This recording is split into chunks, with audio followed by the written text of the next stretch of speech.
can't believe this. I can't tell you anything. Every time I tell you something, everybody else knows about it. No, I'm mad. What is up, everybody? It's Brandon coming at you live again from Smith's Grove, and today we finally made it. It's Halloween Ends, released in 2022 and directed by David Gordon Green. Not even a year old yet at the time of this video, and even today it's still dividing some fans. Probably not as divisive as Kills. I think that's still a little bit more divisive than this one. This is still overall negative in my opinion. But that doesn't mean that this movie doesn't have its defenders. And I'll admit right now that I am not one of those defenders, and I'm not the most articulate guy, but I told y'all that I'm not going to hold back, and I'm not. I appreciate a couple comments that I've had in past videos about being classy. I don't know if I'm going to come across as complete classy here, but we'll see. This has actually taken me some extra time to really think about because I have so much to say about this movie, and I really want to make all the points that I can to its defenders. And even now, during this, I still don't know if I'm going to succeed or not. I'm sure I'll still think of something way later, but hey, that's what the comment sections are for. Now, I did cover this last year. In fact, it's one of the first videos that I released when I launched this channel. And I probably still feel mostly the same way, but I can elaborate more a little bit now because I've watched it again. I wanted to give this the full treatment, much like the other films, so that I could try and wrap this series up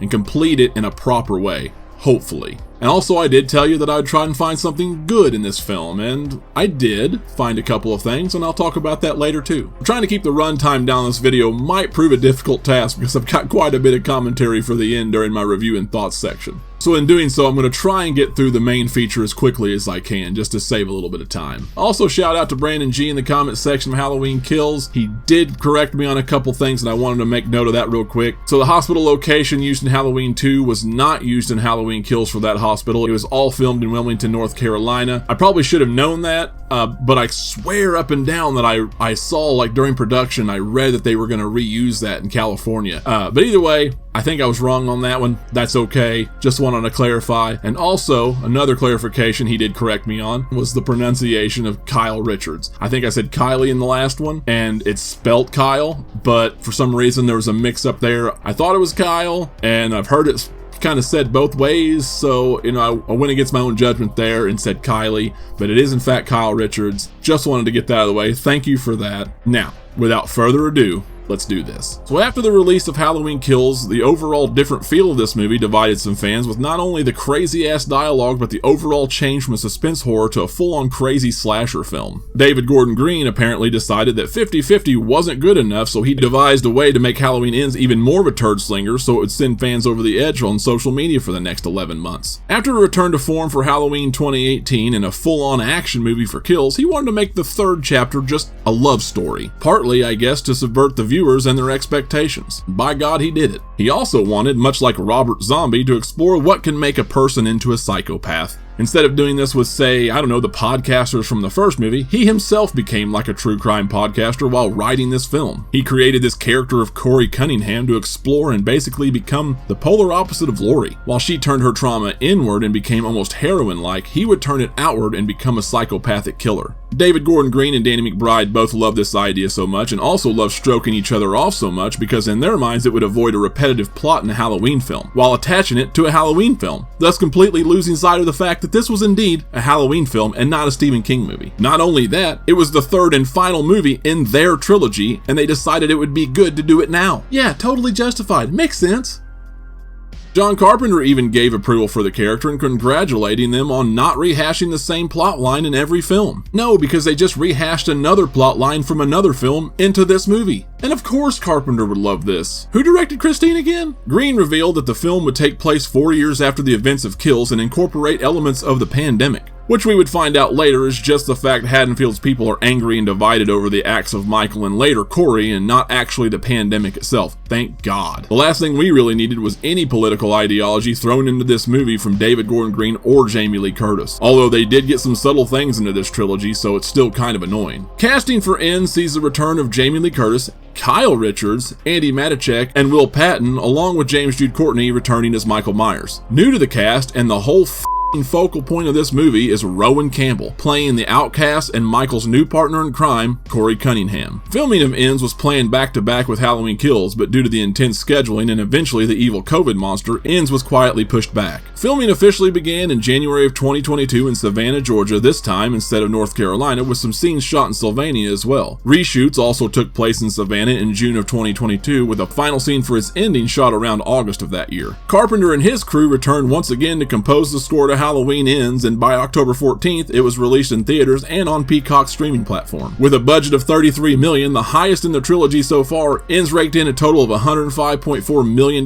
at the box office worldwide. Reception of the film was mostly negative from critics and fans alike, though a few have defended its approach as different enough to make it stand out. Those people were then drug tested and confined to Facebook and Twitter only. YouTube review channel Red Letter Media were among those contrarian types to highly recommend this movie after panning Halloween Kills. They even say that it's closer to the original's ideas and themes, and also say that it's going to gain a cult following much like Halloween 3 did. I'll give my thoughts on these contrarian types along with this mess of a movie and why it can't make up its mind any better than the people who try to defend it. But I'll do that right after we take a look inside the sanitarium at Halloween, the story of the third Corey. Halloween, the season of Christine. Halloween, the cucking of Michael Myers. Shit.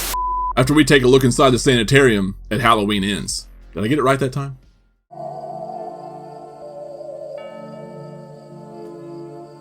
The movie begins with sounds of local rock station DJ Willie the Kid, which we'll all be seeing and hearing more from later on, and a title card showing us that it's Halloween 2019. A year after the first two films' events, 21-year-old Corey Cunningham is babysitting a little boy on Halloween night named Jeremy, and you might think this is bad news for Corey, being a babysitter on Halloween and all. Well, it's gonna be, but not for the reason you would think in a Halloween movie. Turns out Jeremy is a little shitbag kid that quickly becomes a nuisance to Corey after not wanting to go to bed. I don't really feel like pretending to be best friends with an ugly ass boy babysitter. Jeremy decides that he's going to mess with Corey by locking him in the upstairs attic after leading him there using screams and sounds of struggle. Corey, not liking the dark or being upped by a 10-year-old, starts to panic, kicking at the door in an attempt to break it open. Things do take an unexpected turn when he finally does break the door open, and it hits Jeremy accidentally, causing him to fall backwards and over the balcony, falling to his death from the third floor. Even worse, his parents walk in just in time to witness the whole thing. So yeah, they killed another kid. But this time it wasn't Michael. It was this seemingly nice and young nerdy boy Corey. Also, this might be the funniest thing in the entire movie. Not quite as funny as Vanessa's kill, but still pretty close. Anyway, we hit the title card in all of its Halloween 3 font glory, so you know this might hit a little different right away. We just didn't expect it to be that different. We get a voiceover of Lori while she's writing her memoir, and we get some exposition of what led up to this movie from the last 3 films of this timeline, as well as some things that Haddonfield's been through in the last 4 years between kills and ends. We see the aftermath of Michael's supposed infection of evil on the quiet town of Haddonfield, with all the murders, suicides, and violent acts due to the townspeople turning on each other. Lori explains that this is also due to Michael's disappearance, which led people further into despair.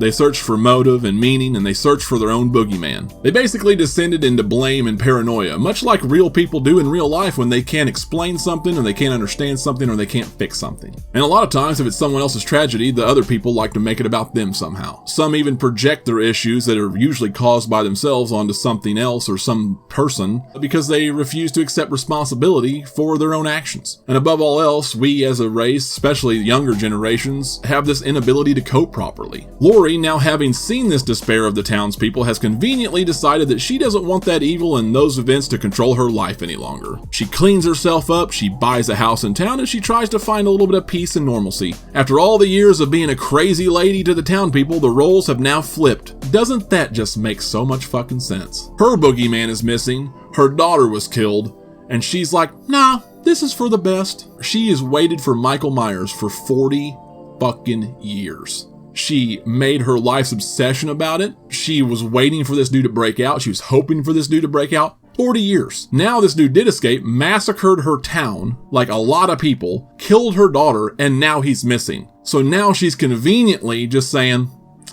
it's time to move on.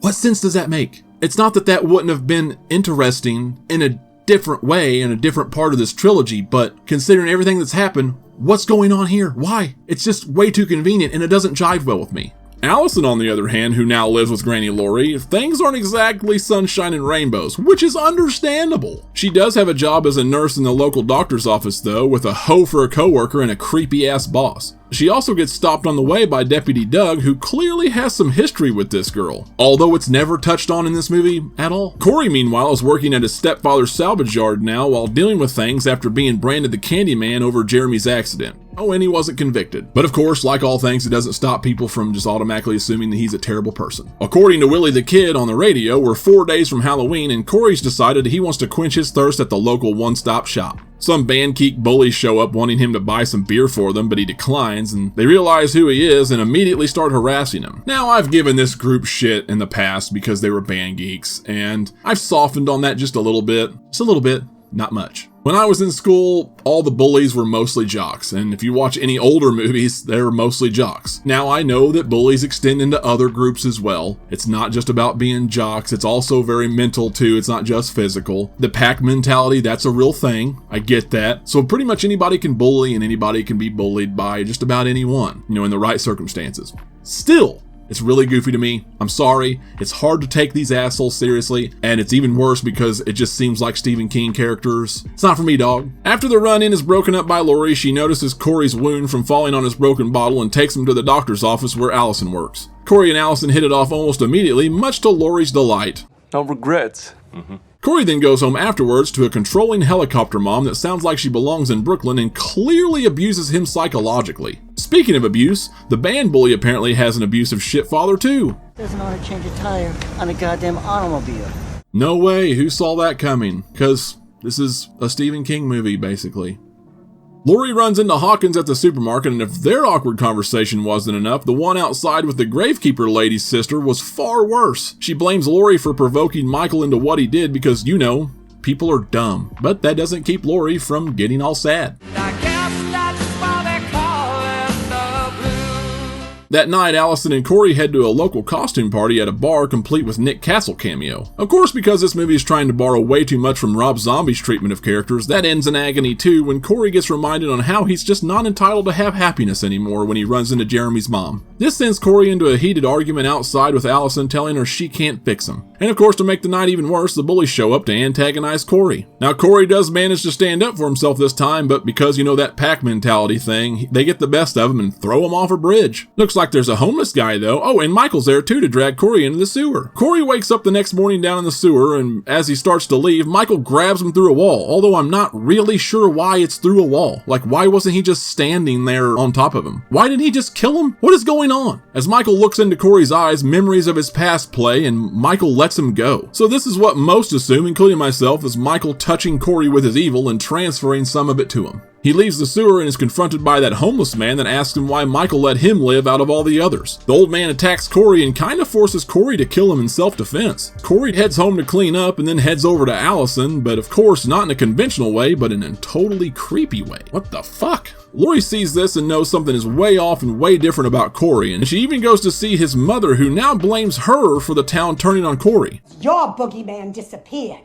They needed a new one. Man, people are crazy in this movie. That night, Corey and Allison are at the local diner when Deputy Doug shows back up to entice Allison, which really pisses Corey off. Doug does come off rather creepy and weird here, but I have to say that this is where Allison's character arc starts to turn, and she starts on this self-destructive path, which just comes off as whiny and, hard to take at times. And Corey really isn't that believable here either. After he drops Allison off at home, he notices Doug coming to get his revenge on Corey for bitching him out at the diner. Corey evilly laughs his way into the sewer, leading Doug right behind him. So does this whole thing with Corey just not seem super rushed now, all of a sudden? Michael attacks Doug after Corey leads him to him, and he fights him off pretty easy, so Corey has to hit him and then tells Michael to get up and show him how he does it. Michael stabs Doug repeatedly and has this orgasmic power-up type gyrating thing, which I'm assuming is making him stronger now? I don't know, that's it for Doug though. Afterwards, Corey goes off to Allison's house to sniff her and ask her really weird questions that she just totally ignores so she can get it in. Lori explains to Lindsay at the bar the next day that she sees Michael's eyes in Corey now, and even talks to Jeremy's dad, who is far more lenient than his wife on Corey. He does, however, confirm Lori's suspicions because he said he saw Corey the morning before, and he says that he knows that Corey didn't murder his son, but he knows whatever's going on now is leading him down a dark path. It's nighttime again, and Allison's co-worker and that creepy doctor are getting ready for a good night at his place. Before Deb could shower down and wash some of that stank off, she hears a ruckus in the other room. In a pretty cool shot here, Deb heads to the pool area as we see Corey stabbing the doctor to death in the shadows. She turns on the lights and finally spots him killing her boss and then runs inside to call the cops. Michael then comes out and I guess now is somehow strong enough to one-arm grab her and pin her to the wall with his knife? I don't know, what? In a weird transition, we see Corey basically jizzing in his pants in one shot and riding his motorcycle with Allison in the next. And I'm not gonna lie, I really did think that we were gonna see Michael on the back of that motorcycle for a second. Corey takes Allison to his getaway spot at the radio station where they run into Willie the Kid, who acts like a complete dick to them. Y'all get the hell up off my property before I fuck y'all up.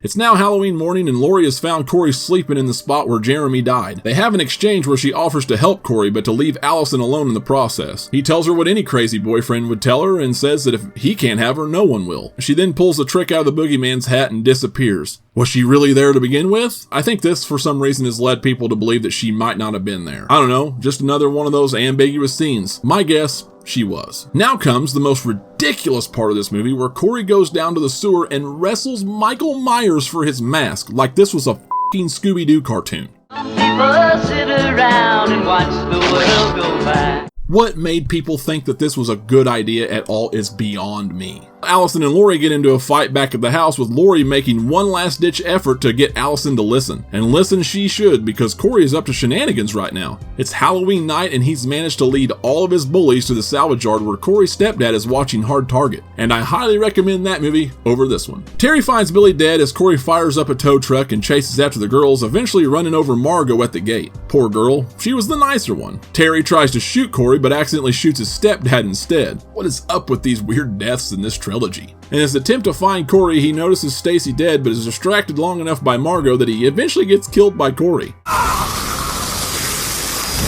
He finishes Margot off with a head stomp and runs over her corpse Dr. Sartain style and heads off into the night. Not just any old place though. Nah, he's getting revenge on everyone. He kills his mom, kills the lady at the radio station, and Willie the Kid. He might be a bitch, Willie, but that bitch got your tongue now. Next stop is Lori's house, who has set up this elaborate ruse to lure Corey in by making him believe that she would kill herself. Did you really think I'd kill myself? Yep, she was one step ahead once again. She shoots Corey as he enters the room and he falls down to the first floor. Corey has bigger plans for Lori though as he hears Allison pull up outside. He stabs himself in the neck just as Allison walks in, leading Allison to believe that Lori did it. Allison just yells and then drives off all frantically like no one is going to talk about Corey with the coveralls and Michael Myers' mask laying on the floor. Are we just not going to care about that? I know one person who might care. Michael fucking Myers. Michael, who's tracked Corey back to Lori's, has snuck into the back door and has decided he's going to end this tag team once and for all. Thank God that shit is over with. While Michael's already there though, he decides to make it a twofer and we're finally gonna get what we actually came for. You know, what they actually marketed the movie for. Michael and Lori have a decent fight in the kitchen with Michael getting the best of her for a few. She manages to pull his mask off to distract him long enough and plants a knife into his hand, eventually pinning him down with 2 knives in a fridge on her island. Michael gives it one last go trying to choke Lori, but Allison comes back in time to save her and Lori slits Michael's wrist as he bleeds out on her kitchen island. Hawkins and the police show up soon after and they, along with Lori, Allison, and eventually the whole damn town for some reason, head to the salvage yard where they decide to throw Michael's body into an industrial grinder in order to start the healing process. That's right, the town just needed to start healing by killing Michael. The movie then ends with Allison leaving town to find her own way and Lori finishing her memoir. Hawkins shows up with some fresh veggies and we get a happy, peaceful conclusion to the Laurie Strode character as Don't Fear the Reaper plays us out to the credits. And that was Halloween Ends, released in 2022 and directed by David Gordon Green for the final time. So basically the whole point of this movie was to tell this tragic tale of a love story and how this town got infected by evil and how when Michael disappeared they had to find a new boogeyman in Corey. Now the one common thing I hear from apologists is, you just don't understand the film, man. It's so deep and it's complex. It's bigger than Michael. It's a character study and a profound meditation on grief. Okay, first of all, fuck off. Get that pretentious shit right on the hell out of here. John Carpenter didn't over-explain anything. He didn't get too complicated. His movie was mysterious and ambiguous in a way. It was a simple and lean way. You overcomplicated this. This was messy. This was overdone. This was too much. This is a straight up a Sundance film so they can be like, look what I can do. That's pretty much all this is. If you want your Halloween movie to be lean and suspenseful, fine. If you want it to be a slasher movie, okay, fine. But don't overcomplicate things. And for God's sakes, find something and stick to it. If you want to be one of those contrarian type fans or viewers, then that's fine, cool, okay. But don't drag the rest of us down with this nonsense. And by the way, don't assume if people hate it that they don't get it, okay? Like, I understand all of it. Most people understand all of it just fine, and we still don't like it. I understand what people interpret over here and over here. I understand all sides of it, but that doesn't matter because it's still shit. By the way, people tell me all the time that they don't like Halloween H2O because they don't like Scream in their Halloween. Okay, I don't like Stephen King in mine. And for those that wanted the sibling angle to end so Michael could be motiveless and scary again, was it worth it? Did shoehorning Dr. Sartain in that plot device to give us Michael versus Laurie again really work?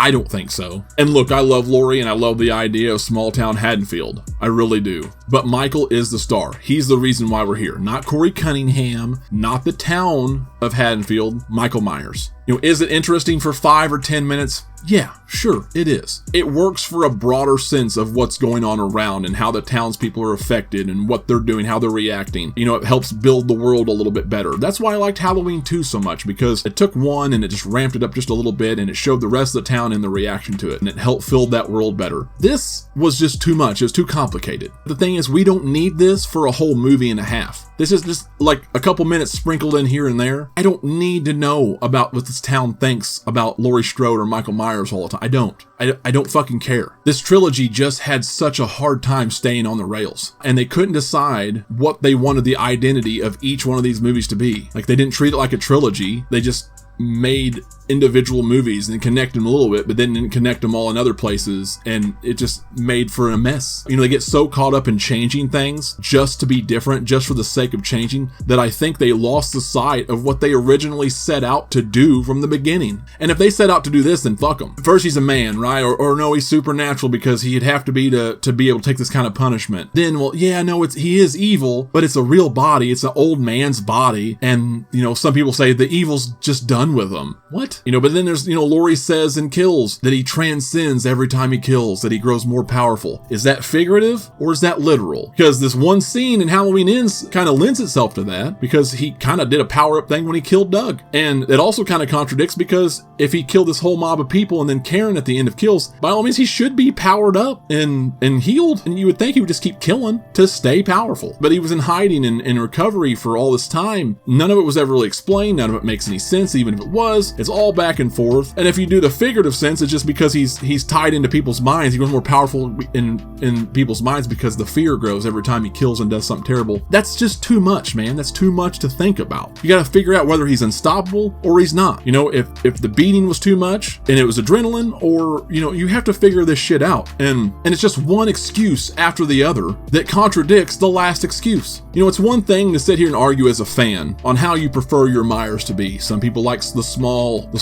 methodical Myers, you know, like 1, 2. Some people like the supernatural Myers from like 4 to 6. Some people like this Myers. Some people like Tyler Mane. It's another when you have to leave it so ambiguous because you can't fucking decide what you want for your film, that you leave it open for a legion of fans to basically turn on one another to figure out what the fuck he's supposed to be in this film and your film. That's retarded. Figure your shit out and stand behind it. Even if it's bad, stand behind it. You have no balls. And it seems like you weren't concerned with continuity at all. Now, as far as the evil spreading goes, you can interpret that in one of two ways. You can interpret that as it's actually an entity, a supernatural force, which we have no proof of and didn't really see, or it's a psychological figurative thing where they just all conjured this shit up in their heads, and because mobs need labels to latch onto to explain things or to demonize, to try and understand, you know, that's what they called it. That in turn makes them fight amongst themselves. That's possible because they've lost their ability to think rationally or cope with anything. And of course it doesn't help because this movie's turned up to 11, so like it's not only infecting this whole town, but they're all just murdering each other or killing themselves or whatever, so that you would think there has to be something supernatural a little bit here, actually supernatural. Look at Corey and how quickly he turned. It was like less than 24 hours and he was such a different person already after that encounter with Michael. And by the way, we get enough of this shit in real life. Do we really want this in our Halloween movies? Do we want this in any movie? We already know who the bad guy is. We already know who the villain is. It's a Halloween movie. What are we doing here? And look, I'll never argue that this film doesn't have realistic commentary. I'm always going to argue whether or not it's a time and the place or even the right franchise to do so. I'll argue that and die on that hill. Sometimes things can't be explained, but sometimes things shouldn't be explained for movie purposes, and I think all this shit with the town and how they feel and everybody, it just bogs it all down. The best thing about Halloween 78 is that it sets this mood. It's a slow burn, and by the time it hits you, it's over. And then it leaves you with wonder and dread and fear. That's what's so great about Halloween 78. This doesn't leave you with any of those things. And I don't want people to get me wrong here. I like ambiguous stuff. I like being able to interpret things. I like being able to get on forums or a group chat or anything and see people interpret things, come up with things. You know, this is how you get creative and you become fans and people create short stories, fan films, comic books. There's all this alternative media can create some really cool stuff out of this lore. But here, I don't think you can do any of that with. It's not there doesn't leave anything open for creativity or expansion,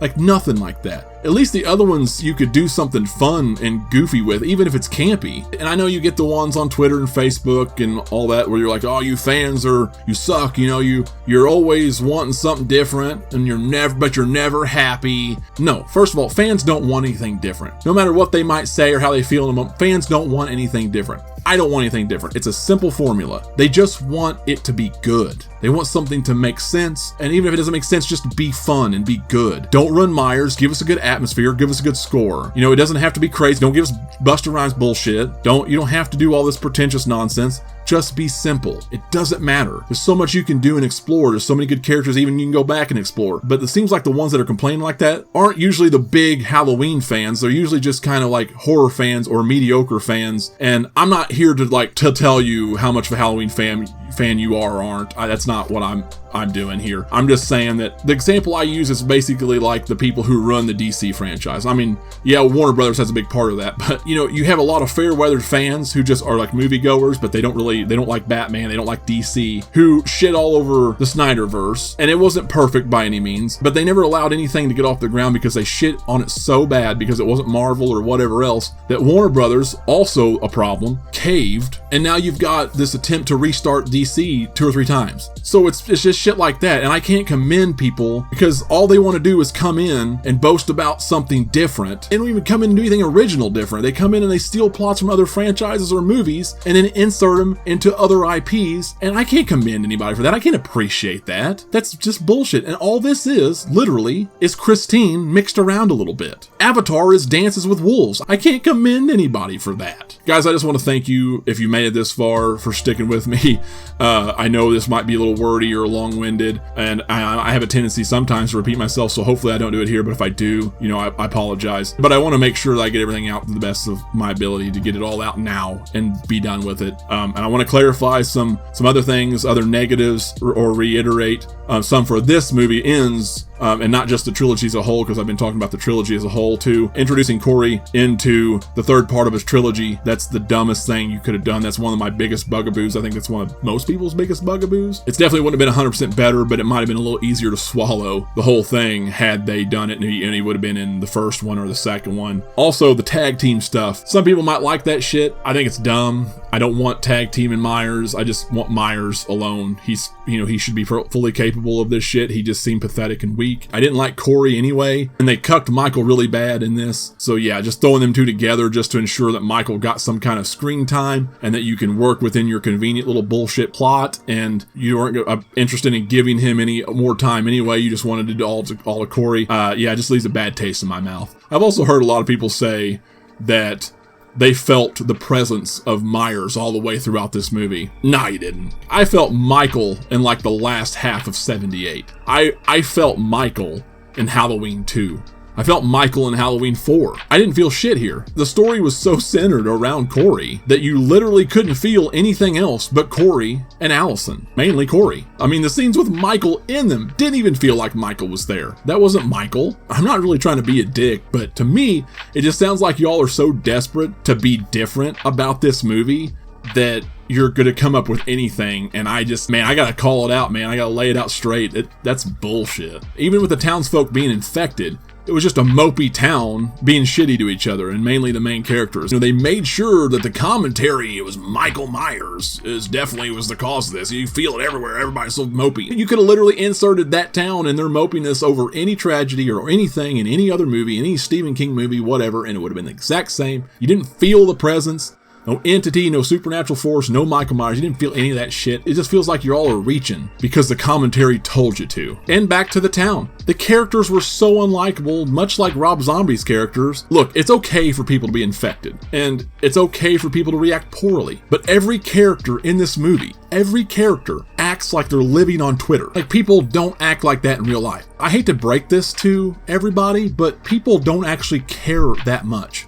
I know it sounds really shitty, but it's the truth. And I also hate that they've conveniently made Laurie the exact opposite of what she was and had her move on from her grief just like that. I think that'd been a great thing to explore had things went a little differently in this trilogy. If that was like the beginning of Halloween Kills, and then it turns out he comes back, yeah, I totally understand it, but you literally just lost a good portion of your town. Everything got turned upside down, and your daughter. And he's missing. So it doesn't make any sense for everybody else to slip into despair, but Laurie's like, nah, I'm just, you know what, after 40 years, I think I'm just gonna decide to be strong and just get over it and write my little memoir. And everybody else can, you know, whatever, even though I've basically projected my shitty craziness on everybody and made a hermit out of myself for 40 years. And I lost my daughter. Not just to Michael Myers, I literally lost custody of my daughter. It just seems so out of reach, out of character, and doesn't make any sense why you would choose to do that for Laurie in this movie, in this context. It's just convenient for the story you're trying to tell in this movie. Not to the whole thing, not the thing as a whole, just this movie. And it's garbage. Half of this town literally fucking killed an innocent inmate at the hospital, led him to death in a mob-like setting, which was partly due to Tommy, who's dead. You can't blame him because he's dead. You want to project all your fucking responsibility onto Laurie, and it does look shitty that she's all like, yeah, I'm in the supermarket being happy, haha. Like, it's just all too convenient. It's all stupid. So real quick, I want to talk about the cult following that this might garner like Halloween 3. I'm just not convinced yet. It kind of already has that crowd. I don't think it's anywhere near the level of Halloween 3, and I could be wrong, but I don't think that yet. Only time will tell, but the way I look at Halloween 3, these are totally different. Halloween 3, Michael's story was over in 2, so they wanted to do this anthology thing and move on. This movie was supposed to be about Michael and Laurie. This, in the context of everything you've had before, was supposed to be a Halloween movie, a Michael Myers movie. Even the marketing went that direction, and we got Corey. Halloween 3, it's charming. It doesn't take itself too seriously. Ends takes itself way too seriously, and they went in with it to be different on purpose to fool the public. Halloween 3 was pretty original. To this day, there hasn't been another movie out there like it. This is just basically Christine shoehorned into a Michael Myers movie with a little bit of Stephen King's It and Riverdale sprinkled on top. I gave this a second chance. I tried, and I realized, even the second time, that it was still bogged down by lazy and convenient writing, no originality, and the castration of Michael Myers, all under the disguise of deep storytelling hiding behind a good score and good cinematography. You know, it's pretty bad when Michael Myers is treated better in Halloween 6 and Halloween Resurrection. I'm not expecting everybody to agree, but sometimes fun and stupid goes a lot farther than serious and stupid. Now, I did say I'm going to hit you guys with some positives real quick, so here they are. Once again, the cinematography and the score, both really good in this movie. I mean, I don't think the score is as good as the first two films, but still pretty decent. And I do think that that's why people get a little tricked by this movie. I think, you know, when it's a beautifully shot film and it's a good produced film, sometimes it's really hard to see those guts in the center, you know? And this, I think some people just missed that. I did like the ending fight between Laurie and Michael. I thought that was pretty good. I liked that Michael killed Corey, obviously. We didn't want any more of that bullshit. And I'm also glad that Allison and Laurie got their characters a nice, peaceful ending. But honestly, guys, that's about it. You know, the acting was okay, but the characters sucked overall. I didn't like really any of them. I mean, I do love Laurie, but, you know, like, and she was good in this, but it's just, same time, the character arc didn't make any sense for this film. It just sounds too goofy. You can't just give dialogue like this to anybody, or Jamie Lee Curtis especially. As much as I love her, it's unbelievable. It just does not come across the same way as if Donald Pleasance would say something. Even if it's crazy, he would make it work. Nobody else can make that shit work like he can. So for all of that, good and bad, right or wrong, I'm giving Halloween Ends a 2.1 out of 5. And it's a shame, really, that it all ended up this way, because it didn't have to. You know, I guess maybe if this was an anthology film, it would have been received a lot better. I think it's still too pretentious and a mess to be praised in any context. I don't think it was that great, but it definitely would have been better for that movie in particular had it been an anthology film. But of course, I have to review it in this context, and the context it's in. It's the third movie in the trilogy. It's just not a good Halloween film. It's not a good Michael Myers film, more importantly. And it's just, yeah. Oh, and before anyone hits me with the novel is better, I believe you. I've watched some videos on it, and I encourage others to do the same. However, I'm not reviewing the novel, and to be honest, I don't find it canon. It is cool enough, and it does lay out things that better explains things, especially why Myers was the way he was, or when it came out. Like, it still isn't perfect, but it does explain a lot more. It also gives us a little more insight of Deputy Doug and his relationship with Allison, and he really wasn't as much of a creep or a piece of shit as he comes off in this movie. He actually was there with her when Karen died and was there and stayed with her, and she actually never really, they had a kind of a thing, but she actually never really broke it off with him, which is probably why he was so attached in this movie. It makes everybody else look worse. From what I understand though, the book is better than the movie until the ending, and the movie's ending is better than the book's ending, because I think it was an old ending that they originally had. You can tell a lot of the things in the book too, as detailed as they were, seemed like they were either shot or at least written for the film, and they got cut for whatever reason, probably time and studio bullshit, I'm sure. It's not good enough probably anyway if it was added that it would really change my opinion or save the movie. It makes it a little bit better. It's still not that good regardless. But yeah, if you're interested, check it out. You can get YouTube videos all day long on the breakdown. Like I said, it's not canon unless it's in movie form to me in this franchise, and I'm not reviewing it anyway. So yeah. Alright guys, that is it. We finally made it. Once again, I apologize if I got a little long-winded. If this turns out to be a little bit longer and wordier than I intended, if I repeated myself, I'm so sorry. Like I said, I just wanted to be able to wrap this all up in a complete bow, or give it a proper treatment, but also, really get everything. I've never actually laid out all my feelings about this movie before. It's not, I haven't put everything out there. I've had in other videos, but nothing like this long. Again, I'm sorry if it seemed a little bit wordy, and like I said, I'm not the most articulate guy, but I appreciate every single one of you guys for tuning in and sticking with me through the Halloween series. It's kind of crazy to think that this is going to be the last Halloween movie for a while. Hopefully not too long. I'm interested to see where it goes. I also want to thank you guys once again for all the likes, the comments, and the subs. I really appreciate all that. I never really feel comfortable. I'm not really that kind of guy. You see all these other YouTubers and stuff. I don't really feel comfortable asking for it, but it really does help the channel. So, I'd like to see it grow a little bit. It gives me the ability to do this more. So if you guys like what you see and you're ready for more of what's down the line, please consider liking this video. It helps me out a lot, like I said.